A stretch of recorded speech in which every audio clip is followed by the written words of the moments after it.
اور جو اپنی امانتوں اور اپنے عہد و پیمان کا پاس کرتے ہیں اور جو اپنی گواہیوں پر قائم رہتے ہیں اور جو اپنی نماز کی پابندی کرتے ہیں، یہی لوگ جنتوں میں عزت و اکرام سے ہوں گے۔ تو اے نبی، ان کافروں کو کیا ہوا ہے کہ تمہاری طرف دوڑے چلے آتے ہیں، دائیں اور بائیں سے گروہ گروہ ہو کر جمع ہوتے جاتے ہیں؟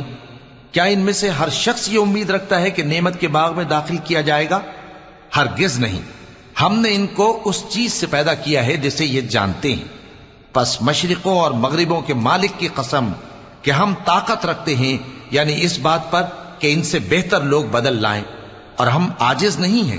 تو اے پیغمبر، ان کو باطل میں پڑے رہنے اور کھیل لینے دو، یہاں تک کہ جس دن کا ان سے وعدہ کیا جاتا ہے وہ ان کے سامنے آ موجود ہو۔ اس دن یہ قبروں سے نکل کر اس طرح دوڑیں گے جیسے کسی مقابلے کے نشان کی طرف دوڑے جا رہے ہوں۔ ان کی آنکھ